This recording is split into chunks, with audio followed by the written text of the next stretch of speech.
seen people ducking down and everything. I said, shoot, somebody out there shooting. A West Palm Beach neighborhood on edge this evening after a young man is shot and killed in the middle of the street. Good evening. The search now on for two men who police say are responsible for firing the fatal shots near 32nd Street and Greenwood. That's our refined News Channel 5's Jeff Skrzypek is joining us live now with the latest on this developing story. Jeff? Well, it was just a little while ago when police finally took down the crime scene tape that was out here blocking the road for hours. Further behind me is where investigators spent most of their night trying to get to the bottom of what led to the shooting death of a young West Palm Beach man. A tough moment for a loved one learning her brother was shot and killed just feet away from where she stood.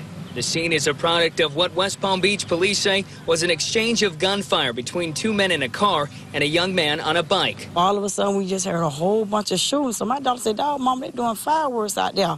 I said, that sounds like gunshots. Belle McKenzie was doing her Sunday chores when she heard the noise and knew something wasn't right. Pop, pop, pop, pop, pop, pop, pop.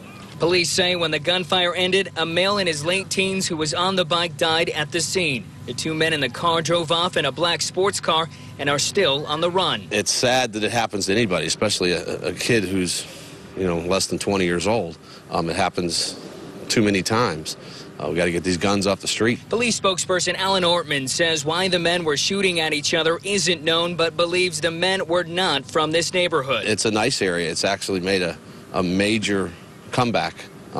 It's full of nice single-family homes, and we don't have many problems here at all. A disheartening reality for residents like Belle McKenzie, who worry they're beginning to lose their community. It make you be scared to be out at nighttime when you can sit around and ain't have to worry about it. But now it's getting bad. You really can't be out on the street anymore.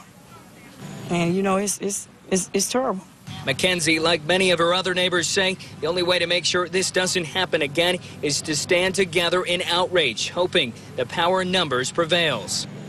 Investigators have yet to release the name of the man who was shot, nor any names of any possible suspects, but investigators say what they're looking for are two men who were last seen here at the scene driving away in a black sports car. Reporting live in West Palm Beach, Jeff Skrzypek, WPTV News Channel 5. A taxi driver